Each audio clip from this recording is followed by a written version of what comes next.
iyadoo dhawaan la filayo in degmada Warshiq ee gobolka Shabeellada Dhexe lagu doorto xubnaha golaha deegaanka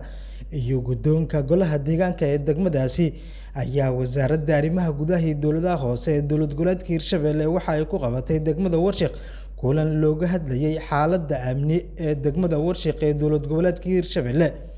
waxaana ka soo qayb galay ururada bulshada rayidka ee degmadaasi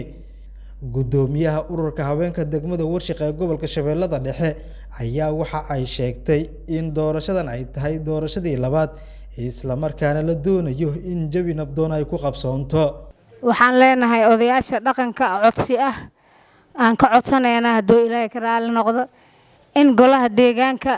haweenka xuquuqda ay ku leeyihiin inay naga siiyaan haddii Ilaahay yiraaho ilaa iyo 6 kabadan ma dhihi karnaa inay heleen in kalena Ilaahay yaqaano insha Allah inay ku dadaalaan wasiir dowlaha wasaaradda arrimaha gudaha iyo dowladaha hoose ee Hirshabelle ayaa waxa uu bulshada degmada Warshiq ee gobolka Shabeellada Dhexe ka dalbaday ilaalinta amniga degmadaasi si looga shaqeeyo horumarka degmada Warshiq maanta wixii qaldama anaka marqaata kana in idinka timid Ilaahayna waa idinku xisaabtamaya midda kale oo ah gabdhaha xigmadda gabadha ku jirtaa wiilna ku jirtaa ma ahayn in la yiraahdo boqolkiiba 30 hal la keenay waxay in idin keentaan gabdhaha waxa waaye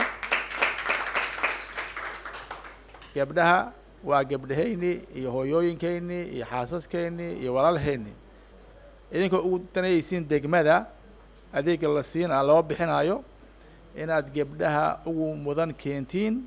wasiirka wasaaradda arrimaha gudaha iyo dowladaha hoose ee Hirshabelle Cabdiraxmaan Daahir Guure Karore ayaa ugu dambeyn ka hadlay kulankan waxaan dhisayna golaha deegaanka wiil iyo gabar Ilaahay baa garan kara midka qiimo badan laakiin anaga xogta aan hayna gabarta qiimo badan xagga dawladnimada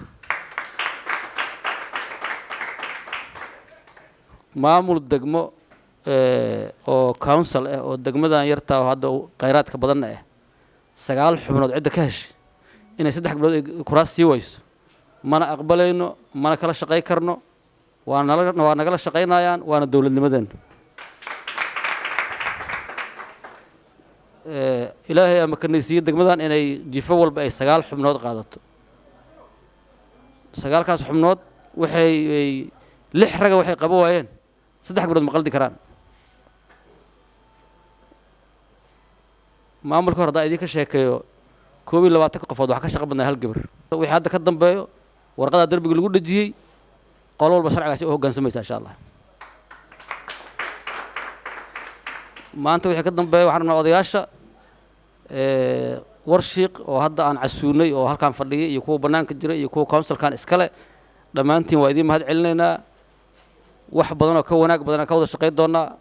wixii aan ka wada shaqeynno ka mahad celinaynaa wixii aan naga qaldamana shaydaan ka sugnaatay wixii aan saxnana Ilaahay ku mahadinaynaa wixii oo naga dhacaahuna bilaadan aan nahay